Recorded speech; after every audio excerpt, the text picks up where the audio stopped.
ദൈവമേ, എൻ്റെ വായിലെ വാക്കുകളും എൻ്റെ ഹൃദയത്തിലെ ധ്യാനവും അങ്ങേക്ക് പ്രസാദകരമായിരിക്കണമേ. എല്ലാം അങ്ങയുടെ മഹത്വത്തിനായി മാത്രം തീരണമേ. ആമേൻ.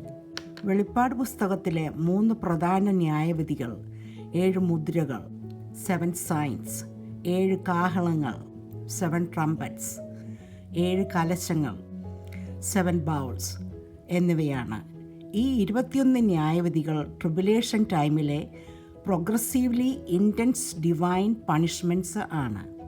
അവ ദൈവത്തിൻ്റെ നീതിയെ വെളിപ്പെടുത്തുകയും ലോകാവസാനത്തിലും ക്രിസ്തുവിൻ്റെ 2ാം വരവിലും അവസാനിക്കുകയും ചെയ്യുന്നു.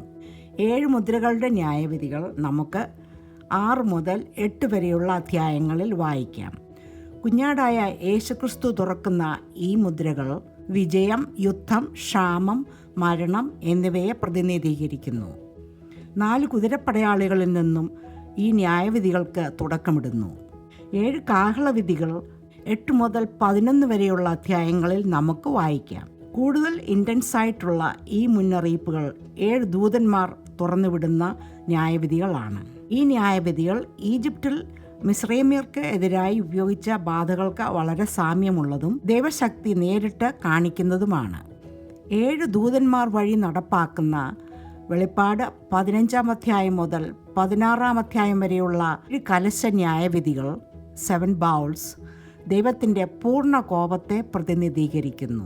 തീ പോലെ വേഗത്തിൽ അവസാനിക്കുന്ന ഈ ന്യായവിധികൾ മഹാപീഡനകാലത്തിൻ്റെ സെക്കൻഡ് ഹാഫിലാണ് നടക്കപ്പെടുന്നത്. ഇത് ഏതു ക്രിസ്തുവിൻ്റെ രാജ്യത്തെ നശിപ്പിക്കുകയും അർമഗദോൺ എന്ന അന്ത്യയുദ്ധത്തിൽ അവസാനിക്കുകയും ചെയ്യുന്നു. 15-ാമത്തെ അധ്യായത്തിൻ്റെ അവസാനത്തിൽ സ്വർഗീയ ദൈവാലയം തുറക്കുന്നതും വെള്ളവസ്ത്രവും സ്വർണ്ണക്കച്ചയും ധരിച്ച 7 ദൂതന്മാർ പ്രത്യക്ഷപ്പെടുകയും 4 ജീവികളിൽ ഒരു ജീവിയുടെ കയ്യിൽ നിന്നും ദൈവകോപം നിറഞ്ഞ 7 ഗോൾഡൻ ബൗൾസ് വാങ്ങിക്കുന്നതും തുടർന്ന് 7 ബാധകൾ പൂർത്തിയാക്കുന്നതുവരെ ആർക്കും ദൈവാലയത്തിൽ പ്രവേശിക്കുവാൻ സാധിക്കാത്ത രീതിയിൽ ദൈവമഹത്വത്തിൽ നിന്നുമുള്ള പുക കൊണ്ട് ദൈവാലയം നിറയുന്നതും നാം കാണുന്നു. നമുക്ക് പ്രാർത്ഥനയോടെ വെളിപ്പാട് 16-ാമത്തെ അധ്യായത്തിലെ ബൈബിൾ സ്റ്റഡിയിലേക്ക് പ്രവേശിക്കാം. നമുക്ക് 16-ാം അധ്യായം 1, 2 എന്നീ വാക്യങ്ങൾ വായിക്കാം. നിങ്ങൾ പോയി ക്രോധകലശം 7 ഭൂമിയിൽ ഒഴിച്ചു കളവീൻ എന്നൊരു മഹാശബ്ദം ദൈവാലയത്തിൽ നിന്നും 7 ദൂതന്മാരോട് പറയുന്നത് ഞാൻ കണ്ടു. 1-ാമത്തവൻ പോയി തൻ്റെ കലശം ഭൂമിയിൽ ഒഴിച്ചു. അപ്പോൾ മൃഗത്തിൻ്റെ മുദ്രയുള്ളവരും അതിൻ്റെ പ്രതിമയെ നമസ്കരിക്കുന്നവരുമായ മനുഷ്യർക്ക് വല്ലാത്ത ദുർവിണമുണ്ടായി. ഇവിടെ 1-ാമത്തെ വാക്യത്തിൽ സ്വർഗത്തിലെ ദേവാലയത്തിൽ നിന്നും ഉച്ചത്തിലുള്ള ശബ്ദത്തിൽ ദൈവത്തിൽ നിന്നുമുള്ള 7 കലശ ന്യായവിധികൾ ചൊരിയാൻ 7 ദൂതന്മാരോട് കൽപ്പിക്കുന്നതായി നാം കാണുന്നു. ആദ്യത്തെ ദൂതൻ ക്രോധകലശം ഭൂമിയിലേക്ക് ഒഴിച്ചപ്പോൾ വെളിപ്പാട് 13-ാം അധ്യായം 16 മുതൽ 18 വരെയുള്ള വാക്യങ്ങളിൽ നാം പഠിച്ചപ്പോൾ നാം കണ്ട മൃഗത്തിൻ്റെ മുദ്ര കയ്യിലോ നെറ്റിയിലോ സ്വീകരിച്ച മൃഗത്തെ ആരാധിച്ച ദുഷ്ടജനങ്ങളുടെ ശരീരത്ത് മുഴുവൻ ഈ വേദനയുള്ള പരുക്കൾ നിറഞ്ഞു. മിസ്രൈമിലെ 6-ാമത്തെ ബാധയോട് വളരെ സാമ്യമുള്ളതാണ്. ഈ സമയത്ത് മൃഗത്തിൻ്റെ മുദ്ര ഏൽക്കാത്തവർക്ക് വളരെ ദാരിദ്ര്യവും ബുദ്ധിമുട്ടും ഉള്ള സമയമാണ് എന്ന് നാം ഓർക്കണം. എക്സോഡസ് ചാപ്റ്റർ 9, 8-12 എന്നീ വാക്യങ്ങളിൽ ദൈവത്തിൻ്റെ ബാധ ഈജിപ്ഷ്യൻസിനെ ബാധിച്ചപ്പോൾ ഇതുപോലെയുള്ള പരുക്കൾ അവരുടെ ശരീരത്ത് ഉണ്ടായതായി നമുക്ക് വായിക്കാം. നാം ഇനിയും 16-ാം അധ്യായം 11-ാമത്തെ വാക്യം പഠിക്കുമ്പോഴും ഈ ബാധയെക്കുറിച്ച് വീണ്ടും പരാമർശങ്ങൾ ഉണ്ട്. അതിനാൽ ഈ ദുഷ്ടജനത ഒന്നിനു പുറകെ ഓരോ ബാധകൾക്ക് ഇരയാകുന്നുവെന്ന് വ്യക്തമാണ്. നമുക്ക് 3-ാമത്തെ വാക്യം വായിക്കാം. 2-ാമത്തവൻ തൻ്റെ കലശം സമുദ്രത്തിലൊഴിച്ചു. അപ്പോൾ അത് മരിച്ചവൻ്റെ രക്തം പോലെ ആയിത്തീർന്നു. സമുദ്രത്തിലെ ജീവജന്തുവൊക്കെയും ചത്തുപോയി. ഇവിടെ 2-ാമത്തെ ദൂതൻ തൻ്റെ കലശം ഭൂമിയിലെ സമുദ്രങ്ങളിലേക്ക് ഒഴിക്കുന്നു. അതിലെ വെള്ളം മരിച്ചവരുടെ ശരീരത്തിലെ അഴുകിയ ദ്രാവകങ്ങൾ പോലെയായി മാറുകയും സമുദ്രത്തിലെ എല്ലാ ജീവജാലങ്ങളും ചത്തുപോവുകയും ചെയ്യുന്നു. എക്സോഡസ് 7:19-21 ഈജിപ്ഷ്യൻസ് ഇസ്രായേൽ മക്കളെ വിട്ടയക്കാത്ത സമയത്തും ഇതുപോലെയുള്ള ബാധ വന്ന് നൈൽ നദിയിലെ വെള്ളം രക്തമായി മാറിയെന്ന് നമുക്ക് വായിക്കാം. അതുപോലെ തന്നെ രണ്ടാമത്തെ കാഹളം ഊതിയപ്പോൾ റെവലേഷൻ 8 അധ്യായം 8 മുതൽ 9 വരെയുള്ള വാക്യങ്ങളിലും ഇതുപോലെ ഭൂമിയിലെ സമുദ്രങ്ങൾ 1/3 രക്തമായി എന്നും അതിലെ ജീവജാലങ്ങൾ ചത്തുപോയി എന്നും നാം പഠിച്ചല്ലോ. ഓരോ ന്യായവിധികളും മുമ്പിലത്തേക്കാൾ ഭീകരമായി വരികയാണ്. യേശുക്രിസ്തുവിൻ്റെ 2ാം വരവിൽ കള്ളപ്രവാചകനെയും എതിർ ക്രിസ്തുവിനെയും നിത്യ തീപ്പൊയ്ക്കയിലേക്ക് എറിയുവാനുള്ള സമയം ഇവിടെ അടുത്തു വരുന്നു എന്നതിൻ്റെ സൂചനയാണ്. നമുക്ക് 16-ാം അധ്യായം 4-ാമത്തെ വാക്യം വായിക്കാം. 3-ാമത്തെ ദൂതൻ തൻ്റെ കലശം നദികളിലും നീരുറവകളിലും ഒഴിച്ചു, അവ രക്തമായി തീർന്നു. 3-ാമത്തെ ദൂതൻ തൻ്റെ കലശം ഭൂമിയിലെ നദികളുടെ മേലും എല്ലാ നീരുറവകളുടെ മേലും ഒഴിക്കുന്നു. വെളിപ്പാട് 8-ാം അധ്യായം 10-ാമത്തെ വാക്യത്തിൽ നാം വായിക്കുന്ന ട്രംപറ്റ് ജഡ്ജ്മെൻറ്റിനേക്കാൾ വളരെ തീവ്രതയേറിയതാണ് ഈ ജഡ്ജ്മെൻറ്റ്. പാപത്തിൻ്റെ ഭയാനകമായ ഫലങ്ങൾ ഇത് കാണിക്കുന്നു. കുടിക്കുവാനോ കുളിക്കുവാനോ ഭൂമിയിലെ പച്ചിപ്പുകൾക്ക് ആവശ്യമായ വെള്ളം മുഴുവൻ ഉപയോഗശൂന്യമായി തീരുന്ന ഒരു ഭയാനകമായ ഒരവസ്ഥയാണിത്. ഇതുമൂലം ഭൂമിയിലെ വളരെയധികം ആളുകൾ മരിക്കും. നമുക്ക് 5-ാമത്തെ വാക്യം വായിക്കാം. അപ്പോൾ ജലാധിപതിയായ ദൂതൻ ഇവണ്ണം പറയുന്നത് ഞാൻ കേട്ടു, ഇരിക്കുന്നവനും ഇരുന്നവനുമായി പരിശുദ്ധനായുള്ളവേ, നീ ഇങ്ങനെ ന്യായം വിധിച്ചതുകൊണ്ട് നീതിമാനാകുന്നു. 5-ാമത്തെ വാക്യത്തിൽ ഭൂമിയിലെ വെള്ളങ്ങൾക്ക് അധിപനായ ഒരു ദൂതൻ ദൈവത്തെ വിശുദ്ധനായി സംബോധന ചെയ്തുകൊണ്ട് നീതിമാനായ ദൈവത്തിൻ്റെ ന്യായവിധികൾ ശരിയായവ ആകുന്നുവെന്ന് പറയുന്നത് വിശുദ്ധ യോഹന്നാൻ കേൾക്കുന്നു. നീതിമാനും വിശുദ്ധനുമായ ദൈവം തമ്പുരാൻ പാപത്തിനും തിന്മയ്ക്കും എതിരായി ന്യായവിധി ചെയ്യുന്നത് ഏറ്റവും അനുയോജ്യമായ ഒരു സംഗതിയാണെന്ന് ഈ ദൂതൻ ചൂണ്ടിക്കാണിക്കുന്നു. നമുക്ക് 6-ാമത്തെ വാക്യം വായിക്കാം. വിശുദ്ധന്മാരുടെയും പ്രവാചകന്മാരുടെയും രക്തം അവൻ ചിഹ്നിച്ചതുകൊണ്ട് നീ അവർക്ക് രക്തം കുടിപ്പാൻ കൊടുത്തു, അതിന് അവർ യോഗ്യർ തന്നെ. ദൈവം പരിശുദ്ധനാണെന്ന് പ്രഖ്യാപിച്ച ദൂതൻ ദുഷ്ടന്മാർക്ക് അർഹിക്കുന്നത് അവർക്ക് ലഭിച്ചുവെന്ന് പ്രഖ്യാപിക്കുന്നു. കാരണം അവർ വിശുദ്ധന്മാരുടെയും പ്രവാചകന്മാരുടെയും രക്തം ചൊരിഞ്ഞതുകൊണ്ട് അവർക്ക് കുടിക്കുവാനിതാ ദൈവം രക്തം നൽകുന്നു. ഈ ദുഷ്ടന്മാർക്ക് ധാരാളം അവസരങ്ങളും മുന്നറിയിപ്പുകളും ലഭിച്ചവരാണ്. എന്നാൽ അവരുടെ പാപങ്ങളോട് അവർ പറ്റിച്ചേർന്നത് മൂലം ഇതാ അവർ ശിക്ഷാവിധിയിൽ കടക്കുന്നു. ഈ ശിക്ഷാവിധിയിൽ ഉൾപ്പെടുന്നവർ ദൈവജനത്തെ ദൂഷിച്ചവരാണ്. ഇപ്പോൾ ആ യാഗപീഠത്തിലെ രക്തസാക്ഷികളുടെ ആത്മാക്കൾ ആഗ്രഹിച്ചതുപോലെ അവർക്ക് ശിക്ഷ തിരിച്ചു കിട്ടുന്ന സമയമാണ് ഇത്. നമുക്ക് 7-ാമത്തെ വാക്യം വായിക്കാം. ഔവണ്ണം യാഗപീഠവും അതേ സർവശക്തിയുള്ള ദൈവമായ കർത്താവേ, നിന്റെ ന്യായവിധികൾ സത്യവും നീതിയുള്ളവ എന്ന് പറയുന്നത് ഞാൻ കേട്ടു. വെളിപ്പാട് 6-ാം അധ്യായം 9 മുതൽ 11 വരെയുള്ള വാക്യങ്ങളിൽ യാഗപീഠത്തിൻ്റെ കീഴിലുള്ള മഹാപീഡന കാലത്തെ രക്തസാക്ഷികളായ വിശുദ്ധന്മാർ ദൈവത്തോട് പ്രതികാരത്തിനായി നിലവിളിക്കുന്നത് നാം വായിച്ചല്ലോ. എന്നാൽ അവരുടെ കൂട്ട് കുറേ രക്തസാക്ഷികൾ കൂടി വരുന്നത് വരെ കുറച്ചുകൂടി കാത്തിരിപ്പാൻ ദൈവം അവരോട് ആവശ്യപ്പെടുന്നത് നാം പഠിച്ചല്ലോ. എന്നാൽ ഇപ്പോൾ ആ പ്രതികാരത്തിൻ്റെ സമയമായി. ദൈവത്തിൻ്റെ ന്യായവിധികൾ നടപ്പാക്കി തുടങ്ങി. ഈ യാഗപീഠത്തിലെ വിശുദ്ധന്മാർ ദൈവം നീതിമാനാണ്, അങ്ങയുടെ ന്യായവിധികൾ സത്യവും നീതിയുമുള്ളത് ആകുന്നു എന്ന് അവർ സമ്മതിക്കുന്നു. ദൈവത്തിൻ്റെ ന്യായവിധികൾ തൻ്റെ സമയത്ത് ഉചിതമായും ന്യായമായും ദൈവം നടത്തിക്കുന്നു. നമുക്ക് 8-9 വാക്യങ്ങൾ വായിക്കാം. 4-ാമത്തവൻ തൻ്റെ കലശം സൂര്യനിൽ ഒഴിച്ചു, അപ്പോൾ തീ കൊണ്ട് മനുഷ്യരെ ചുടുവാൻ തക്കവണ്ണം അതിന് അധികാരം ലഭിച്ചു. മനുഷ്യർ അത്യുഷണത്താൽ വെന്തുപോയി.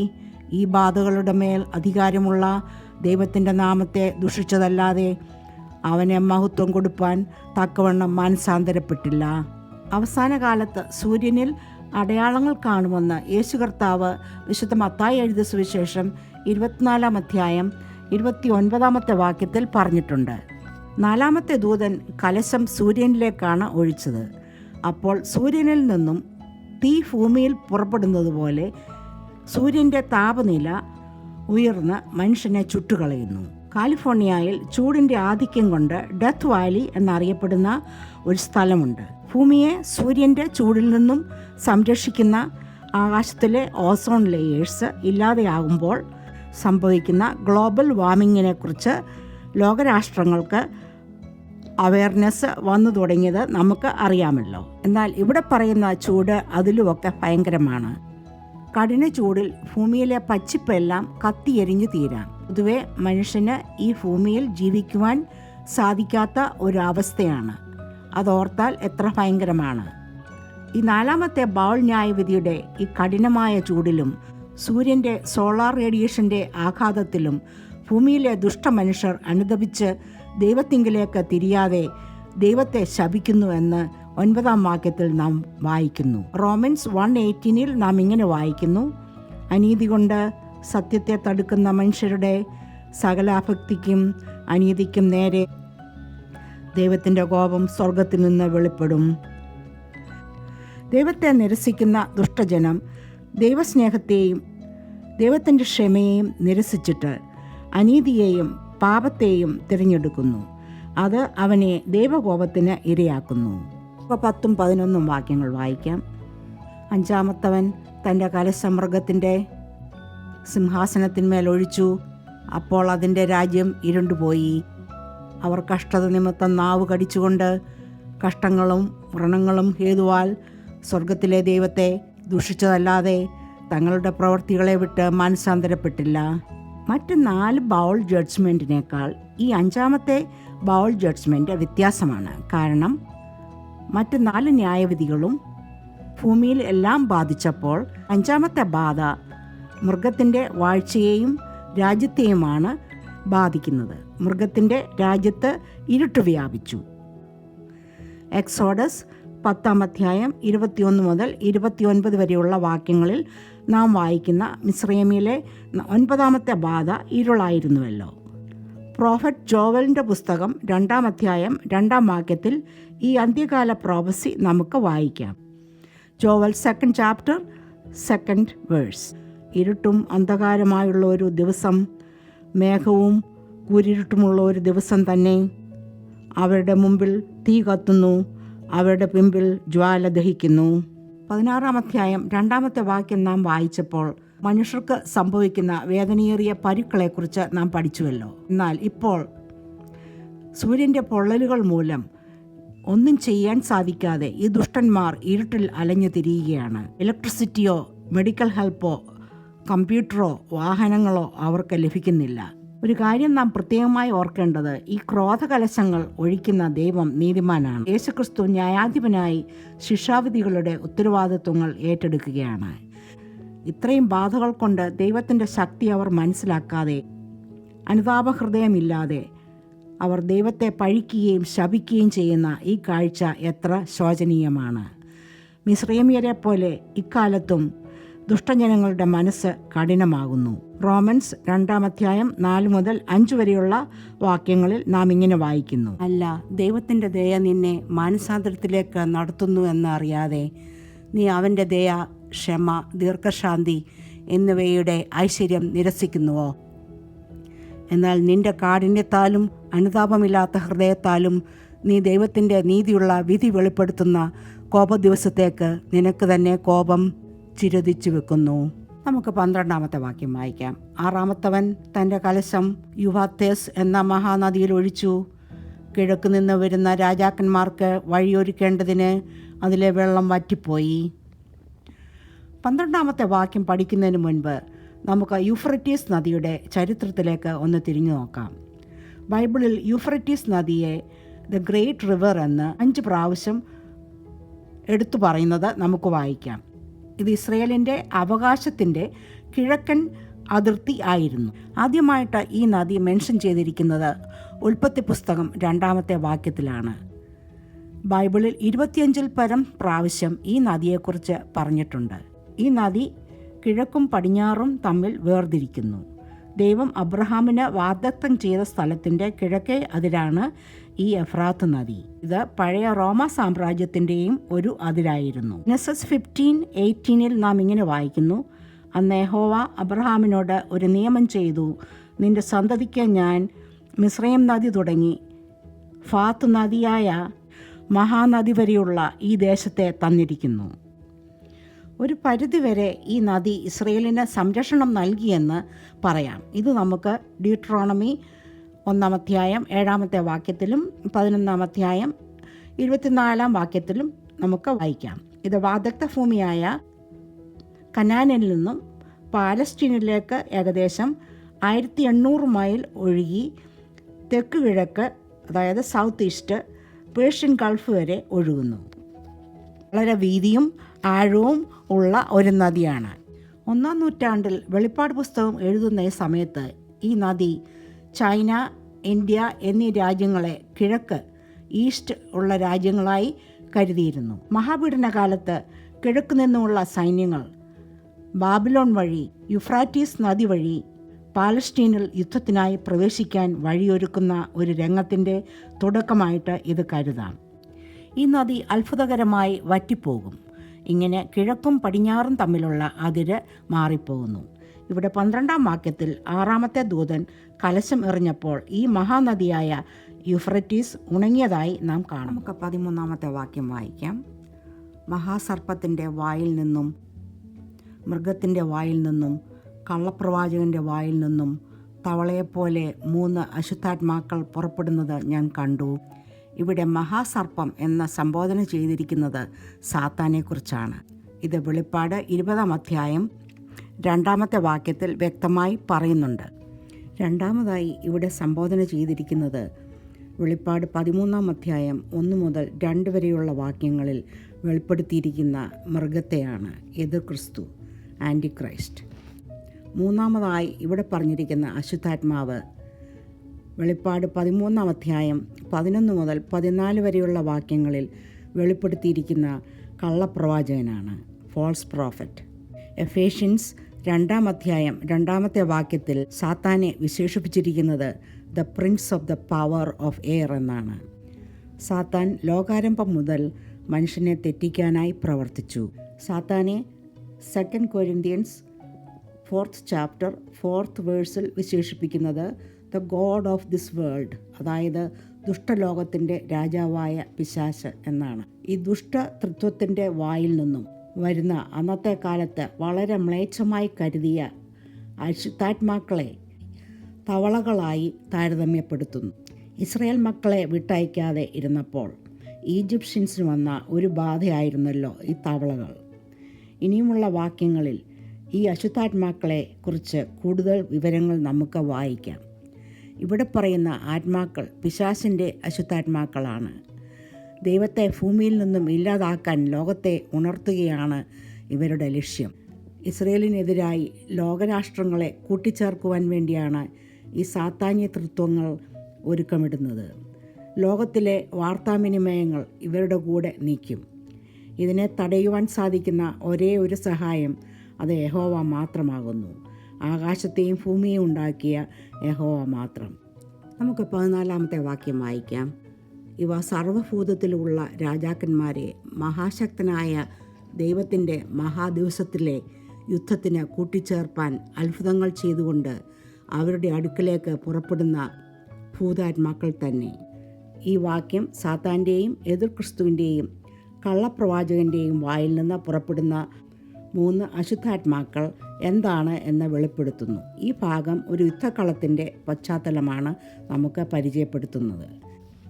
ഈ 3 ദുഷ്ടജീവികളുടെ അശുദ്ധാത്മാക്കൾ അവരുടെ ദുഷ്ടശക്തികൾ ഉപയോഗിച്ച് ഒരു വലിയ യുദ്ധക്കളത്തിനായി ലോക നേതാക്കന്മാരെ ഒരുമിച്ച് കൂട്ടുന്നു. ഇവിടെ ഇതിനെ സർവശക്തനായ ദൈവത്തിൻ്റെ മഹാദിവസത്തിലെ യുദ്ധം എന്ന് വിശേഷിപ്പിച്ചിരിക്കുന്നു. നമുക്ക് 16-ാം അധ്യായം 15-ാമത്തെ വാക്യം വായിക്കാം. ഞാൻ കള്ളനെപ്പോലെ വരും. തൻ്റെ ലജ്ജ കാണുമാറ് നഗ്നനായി നടക്കാതിരിപ്പാൻ തൻ്റെ ഉടുപ്പ് സൂക്ഷിച്ചും ജാഗരിച്ചും കൊള്ളുന്നവൻ ഭാഗ്യവാൻ. ഇതോടുകൂടി നമുക്ക് 1 തെസ്സലോനിയൻസ് 5-ാം അധ്യായം 1 മുതൽ 2 വരെയുള്ള വാക്യങ്ങൾ കൂടി വായിക്കാം. കള്ളൻ രാത്രിയിൽ വരും പോലെ കർത്താവിൻ്റെ നാൾ വരുന്നുവെന്ന് നിങ്ങൾ തന്നെ നന്നായി അറിയുന്നുവല്ലോ. അവർ സമാധാനമെന്നും നിർഭയമെന്നും പറയുമ്പോൾ ഗർഭിണിക്ക് പ്രസവവേദന വരും പോലെ അവർക്ക് പെട്ടെന്ന് നാശം വന്നു ഭവിക്കും. അവർക്ക് തെറ്റിയൊഴിയാവതുമല്ല. കർത്താവിൻ്റെ വരവിനെക്കുറിച്ച് വിശ്വാസികൾ ജാഗ്രത പാലിക്കേണ്ടതുണ്ട്. ഈ വസ്ത്രധാരണത്തിൻ്റെ ജാഗ്രത ആത്മീയ വിശുദ്ധിയെ കാണിക്കാനുള്ള ഒരു മുന്നറിയിപ്പായി നമുക്ക് കരുതാം. 16-ാം അധ്യായം 16-ാമത്തെ വാക്യം വായിക്കാം. അവ അവരെ എബ്രായ ഭാഷയിൽ ഹർമഗദോൻ എന്നു പേരുള്ള സ്ഥലത്തിൽ കൂട്ടിച്ചേർത്തു. ബൈബിളിൽ വെളിപ്പാട് 16-ാം അധ്യായം 16-ാമത്തെ വാക്യത്തിൽ മാത്രമേ ആർമഗഡോൻ അഥവാ ഹർമഗദോൻ എന്നു പേരുള്ള ഈ സ്ഥലത്തെ പരാമർശിച്ചിട്ടുള്ളൂ. 2 ഹീബ്രു പദങ്ങൾ ചേർന്നതാണ് ഹർമഗദോൻ എന്ന ഈ സ്ഥലം. ഹർ എന്നാൽ മല, മെഡോൺ എന്നാൽ താഴ്വര. ക്രിസ്തുവിൻ്റെ ദൈവരാജ്യം ഭൂമിയിൽ സ്ഥാപിക്കുന്നതിന് മുൻപേ യുഗത്തിൻ്റെ അവസാനത്തിൽ രോഗരാഷ്ട്രങ്ങളുടെ ന്യായവിധി നടപ്പാക്കുന്ന ഒരു അന്തിമ യുദ്ധത്തിന് കളമൊരുക്കുന്ന ഒരു സ്ഥലമായിട്ടാണ് നാം ഇതിനെ കാണുന്നത്. Megiddo and Jezreel valley are not the same thing, but they are closely related. Megiddo is an ancient city located on the edge of the large, fertile Jezreel Valley, which is often called the Valley of Megiddo. The city guarded a key trade route pass, making it the strategic fortress overlooking the broader valley region. Now let us see a relationship between the Jezreel Valley, the Megiddo and Armageddon. Armageddon is a term comes from Har Megiddo, meaning Mount Megiddo, which is the archaeological site where the mount is located in the Jezreel Valley. The valley of Jezreel and Megiddo were frequently contested due to their strategic location connecting Egypt and Mesopotamia. ഇത് വടക്ക് Euphrates നദീജല നഗരങ്ങളെയും തെക്ക് Nile നദീ ജലതീരമായ ഈജിപ്തിനെയും ബന്ധിപ്പിക്കുന്ന സൈനിക, വ്യാപാര, സാംസ്കാരിക കവല ക്രോസ് റോഡ് ആയിട്ട് പ്രവർത്തിക്കുന്നു. ഈ യുദ്ധം നടക്കുന്നു എന്ന് കണക്കാക്കപ്പെടുന്ന ജെർസീൽ വാലി ജെറുസലേമിൽ നിന്നും ഏകദേശം 50 മൈൽ നോർത്തിലാണ് സ്ഥിതി ചെയ്യുന്നത്. പേരുകേട്ട ഈ ജെർസീൽ താഴ്വരയിൽ 12-ൽ പരം ബിബ്ലിക്കൽ വാഴ്സ് നടന്നിട്ടുണ്ട്. കനാന്യരുമായിട്ടുള്ള ദെബോറായുടെ പരാജയം, മിദ്യാന്യരുമായുള്ള ഗിദയോൻ്റെ വിജയം, ഫെലിസ്ത്യർക്ക് എതിരെയുള്ള യുദ്ധത്തിൽ നടന്ന ശൗൽ രാജാവിൻ്റെ മരണം, 2 ക്രോണിക്കിൾസ് 35-ാം അധ്യായം 20 മുതൽ 27 വരെയുള്ള വാക്യങ്ങളിൽ വിവരിച്ചിരിക്കുന്ന കിങ് ഹോസിയാവിൻ്റെ മരണത്തിന് ഇടയാക്കിയ ബാറ്റിൽ ഓഫ് മെഗിഡോ. ഇങ്ങനെ പോകുന്നു ഈ ലിസ്റ്റ്. കർത്താവായ യേശുക്രിസ്തുവിൻ്റെ സ്വർഗാരോഹണത്തിന് ശേഷം 16-ൽ പരം യുദ്ധങ്ങൾക്ക് ഈ താഴ്വര സാക്ഷ്യം വഹിച്ചിട്ടുണ്ട്. എന്തിന് അധികം പറയുന്നു, 1918-ൽ വേൾഡ് വാർ 1 സമയത്തും 1948-ൽ ഇസ്രയേലിൻ്റെ ഇൻഡിപെൻഡൻസ് വാർ ടൈമിലും ഈ ജെർസീൽ വാലി സാക്ഷിയായിട്ടുണ്ട്. ക്രിസ്തുവിൻ്റെ ദൈവരാജ്യം ഭൂമിയിൽ സ്ഥാപിക്കുന്നതിന് മുൻപേ യുഗത്തിൻ്റെ അവസാനത്തിൽ രോഗരാഷ്ട്രങ്ങളുടെ ന്യായവിധി നടപ്പാക്കുന്ന ഒരു അന്തിമ യുദ്ധത്തിന് കളം ഒരുക്കുന്നതായിട്ടാണ് നാം ഇവിടെ കാണുന്നത്. സാത്താനും എതിർ ക്രിസ്തുവും ഫോൾസ് പ്രോഫറ്റും അടങ്ങിയ പൈശാചിക തൃത്വവും ദൈവത്തിൻ്റെ ശക്തികളും തമ്മിലുള്ള ഒരു അന്തിമ പോരാട്ടമാണ് ഇത്. പലപ്പോഴും ട്രിബുലേഷൻ്റെ അവസാനവുമായി ഇത് ബന്ധപ്പെടുത്തുമ്പോഴും ഓർക്കേണ്ട ഒരു കാര്യം, ക്രിസ്തുവിൻ്റെ 2ാം വരവുമായി ഇത് ബന്ധിക്കപ്പെട്ടിരിക്കുന്നു എന്നതാണ്. 7 വർഷത്തെ ട്രിബുലേഷൻ്റെ അവസാനത്തിൽ നടക്കുന്ന ഒരു അക്ഷരാർത്ഥത്തിലുള്ള യുദ്ധമായിട്ട് പല വേദപണ്ഡിതന്മാരും ഇതിനെ കരുതുന്നു. ഇതിന് ഉദാഹരണമായി നാം വെളിപ്പാട് 14-ാം അധ്യായം 20-ാമത്തെ വാക്യം പഠിച്ചപ്പോൾ ഈ യുദ്ധത്തിൻ്റെ ഒരു സൂചന കിട്ടിയത് നാം ഓർക്കുന്നുണ്ടല്ലോ. ഞാൻ 14-ാം അധ്യായം 20-ാമത്തെ വാക്യം വായിക്കുന്നു. ചക്ക് നഗരത്തിന് പുറത്ത് വെച്ച് മെതിച്ചു, ചക്കിൽ നിന്ന് രക്തം കുതിരകളുടെ കടിവാളങ്ങളോളം പൊങ്ങി, 200 നാഴിക ദൂരത്തോളം ഒഴുകി. ജെറുസലേമിന് ഏകദേശം 56 മൈൽ നോർത്തിൽ സ്ഥിതി ചെയ്യുന്ന ഈ സ്ഥലത്ത് കോടിക്കണക്കിന് ആർമി അന്യോന്യം യുദ്ധം ചെയ്ത് അവരുടെ രക്തം കുതിരയുടെ കടിഞ്ഞാണ് പൊക്കത്തിൽ ഉയർന്ന് 200 മൈൽ ദൂരത്തോളം രക്തനദി ഒഴുകുമെന്നുള്ള സൂചനയാണ് നമുക്ക് ഇവിടെ കിട്ടുന്നത്. എന്നാൽ മറ്റു ചില വേദപണ്ഡിതന്മാർ ഈ യുദ്ധത്തിനെ ദൈവവും സാത്താനും തമ്മിലുള്ള ഒരു പ്രപഞ്ച യുദ്ധത്തിൻ്റെ പ്രതീകാത്മകമായ ഒരവസ്ഥയായി കണക്കാക്കുന്നു. ആധുനിക കാലത്തെ യുദ്ധങ്ങൾ, മോഡേൺ വാർഫെയർ, സൈനികരുടെ സംഖ്യ കുറച്ച ശേഷം ആറ്റം ബോംബ്, അണുബോംബ്, മിസ്സിൽസ്, ബാലിസ്റ്റിക് മിസ്സിൽ സബ്മറീൻസ് ഇങ്ങനെയുള്ള മോഡേൺ വാർഫെയർസ് ഉപയോഗിച്ചിട്ട് ഉള്ളതാണല്ലോ.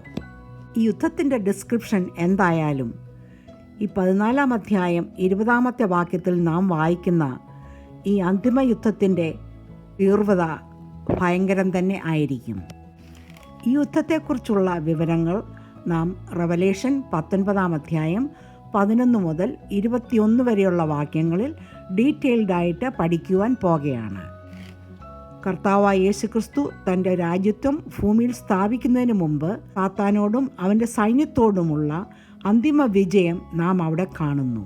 Praise the Lord. നമുക്ക് 16-ാം അധ്യായം 17 മുതൽ 19 വരെയുള്ള വാക്യങ്ങൾ വായിക്കാം. ഏഴാമത്തവൻ തൻ്റെ കലശം ആകാശത്തിലൊഴിച്ചു. അപ്പോൾ സംഭവിച്ചു തീർന്നു എന്ന ഒരു മഹാശബ്ദം ദേവാലയത്തിലെ സിംഹാസനത്തിൽ നിന്ന് വന്നു. മിന്നലും നാദവും ഇടിമുഴക്കവും വലിയ ഭൂകമ്പവും ഉണ്ടായി. ഭൂമിയിൽ മനുഷ്യരുണ്ടായതു മുതൽ അതുപോലെ അത്ര വലുതായ ഒരു ഭൂകമ്പം ഉണ്ടായിട്ടില്ല. മഹാനഗരം 3 അംശമായി പിരിഞ്ഞു. ജാതികളുടെ പട്ടണങ്ങളും വീണുപോയി. ദൈവകോപത്തിൻ്റെ ക്രോപമദ്യമുള്ള പാത്രം മഹാബാബിലോന്ന് കൊടുക്കേണ്ടതിന് അവളെ ദൈവസന്നിധിയിൽ ഓർത്തു. ഏഴാമത്തെ ദൂതൻ തൻ്റെ കലശം ഭൂമിയിലെ വായുവിലേക്ക് ഒഴിച്ചപ്പോൾ ആലയത്തിലെ സിംഹാസനത്തിൽ നിന്നും ഉച്ചത്തിൽ ഒരു ശബ്ദം പുറത്തു വരുന്നു. It is done. അത് പൂർത്തിയായി. ദൈവം മഹാപീഡന കാലത്ത് നടപ്പാക്കിയ ന്യായവിധികൾ 7 മുദ്രയുടെ ന്യായവിധികൾ ആണല്ലോ. ഇതിൽ 7-ാമത്തെ മുദ്രയുടെ ജഡ്ജ്മെൻറ്റ് കാഹള ന്യായവിധികളാകുന്നുവല്ലോ. അതിൽ 7-ാമത്തെ കാഹള ന്യായവിധികൾ ബൗൾ ജഡ്ജ്മെൻറ്റ്സ് ആണ്. ഈ ക്രോധകലശങ്ങൾ, ഈ ബൗൾ ജഡ്ജ്മെൻറ്റ്സ് ദൈവത്തിൻ്റെ അവസാനത്തെ ന്യായവിധികളാണ്. ഇത് കാഹള ന്യായവിധികളെക്കാൾ ഭയങ്കരമാണ്. ഓരോ കോപകലശങ്ങളുടെയും തീവ്രത വർദ്ധിച്ചുകൊണ്ട് ഇരിക്കുകയാണ്. ഈ 21 ന്യായവിധികൾ 7-ാമത്തെ ക്രോധകലശത്തോടെ അവസാനിക്കുകയാണ്. ഇവിടെ ഈ ക്രോധകലശം വായുവിലേക്കാണ് ഒഴിച്ചതെങ്കിലും ഈ ന്യായവിധി ഭൂമി മുഴുവൻ വ്യാപിക്കുന്നതായി കാണാം. എഫേഷ്യൻസ് 2-ാം അധ്യായം 2-ാമത്തെ വാക്യത്തിൽ പറഞ്ഞിരിക്കുന്ന the prince of the power of the air എന്ന് വിശേഷിപ്പിച്ച സാത്താന് എതിരെയായിട്ടുള്ള ആക്രമമായിട്ടും ഇത് കണക്കാക്കാം. ഈ ക്രോധകലശം ദൈവന്യായവിധിയുടെ അവസാന ഘട്ടമാണ്. ലോകം അതിൻ്റെ അന്തിമകാലത്തിലേക്ക് പ്രവേശിക്കുകയാണ്. ഇറ്റ് ഈസ് ഡൺ എന്ന പദം യേശുക്രിസ്തുവിൻ്റെ കുരിശൻ മരണത്തിൻ്റെ അവസാന സമയങ്ങളിൽ പുളിച്ച വീഞ്ഞു കുടിച്ച ശേഷം ഇറ്റ് ഈസ് ഫിനിഷ്ഡ് എന്ന് പറഞ്ഞാണല്ലോ എൻ്റെ പ്രാണനെ വിട്ടത്. കുരിശിലെ മരണം മനുഷ്യൻ്റെ നിത്യജീവന് ഉള്ള വിലയായിരുന്നു. ഇവിടെ ന്യായവിധികൾ പൂർത്തിയാക്കുന്നു എന്ന അർത്ഥത്തിലാണ് ഇറ്റ് ഈസ് ഡൺ എന്ന പദം ഉപയോഗിച്ചിരിക്കുന്നത്. 7-ാമത്തെ ദൂതൻ തൻ്റെ ക്രോധകലശം ഭൂമിയിലെ വായുവിലേക്ക് ഒഴിച്ചപ്പോൾ ഭൂമിയിൽ ഇതുവരെ ഉണ്ടാകാത്ത തരത്തിൽ ഭയങ്കരമായ ഒരു ഭൂകമ്പം ഉണ്ടാകുന്നു. മിന്നലും നാദവും ഇടിമുഴക്കവും ഉണ്ടായി. 7-ാമത്തെ മുദ്ര ന്യായവിധിയുടെ സമയത്തും ചാപ്റ്റർ 8 വേഴ്സ് 5, 6ഉം 7ഉം കാഹള ന്യായവിധികളുടെ സമയത്തും ചാപ്റ്റർ 11, 13 ആൻഡ് 19 ഇതുപോലെ ഭൂകമ്പങ്ങൾ ഉണ്ടായതായി നാം പഠിച്ചുവല്ലോ. എന്നാൽ ഈ ഭൂമികുലുക്കം മനുഷ്യചരിത്രത്തിൽ ഇതുവരെ സംഭവിക്കാത്ത തരത്തിലുള്ള വ്യാപ്തിയിലും ശക്തിയിലും ആയതുമൂലം ഭൂമിയുടെ ഭൂമിശാസ്ത്രം വരെ മാറുന്ന രീതിയിൽ ഉള്ളതായിരിക്കും. ഭൂലോകത്തിൻ്റെ വൻമലകളും സമുദ്രത്തിൻ്റെ അതിരുകളും ഇതുമൂലം വ്യത്യാസപ്പെടുന്നു. യേശുക്രിസ്തു തൻ്റെ രാജ്യം സ്ഥാപിക്കാൻ ഭൂമിയിലേക്ക് മടങ്ങി വരുമ്പോൾ തൻ്റെ പാദങ്ങൾ ഒലിവ് മലയിൽ പതിക്കുമ്പോൾ ഇതുപോലെ ഭൂമികുലുക്കം സംഭവിക്കുകയും ഒലിവ് മല ഈസ്റ്റ് വെസ്റ്റ് ആയി 2ആയി വിഭജിക്കപ്പെടുകയും ചെയ്യുമെന്ന് സക്കറിയ പ്രവാചകൻ്റെ പുസ്തകം 14-ാം അധ്യായം 4-ാമത്തെ വാക്യത്തിൽ നമുക്ക് വായിക്കാം. മനുഷ്യ മനസ്സിന് ഉൾക്കൊള്ളാവുന്ന കാര്യങ്ങളല്ല ഇതൊക്കെ. ദ ഗ്രേറ്റ് സിറ്റി എന്ന് ഇവിടെ മെൻഷൻ ചെയ്തിരിക്കുന്നത് ജെറുസലേം ആണ്. ഈ മഹാഭൂകമ്പം മൂലം ജെറുസലേം 3 ഭാഗപ്പെടുന്നു.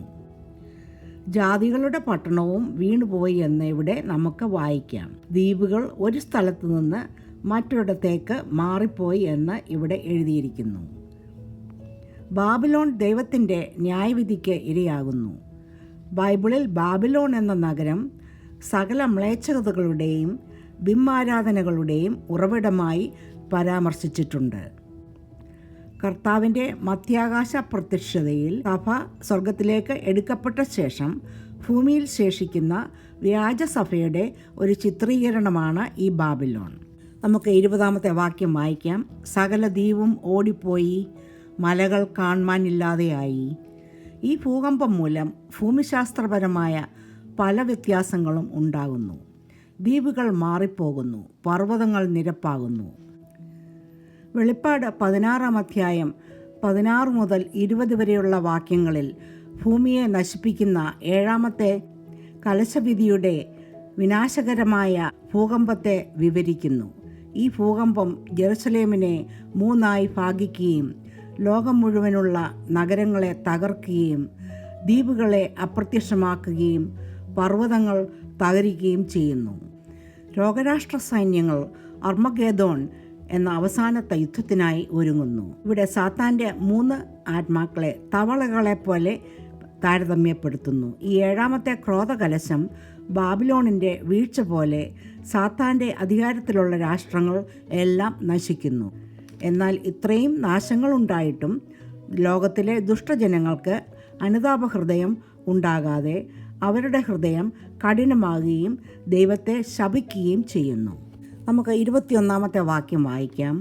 താലത്തോളം കനമുള്ള കല്ലായി വലിയ കൽമഴ ആകാശത്തു നിന്ന് മനുഷ്യരുടെ മേൽ പെയ്തു.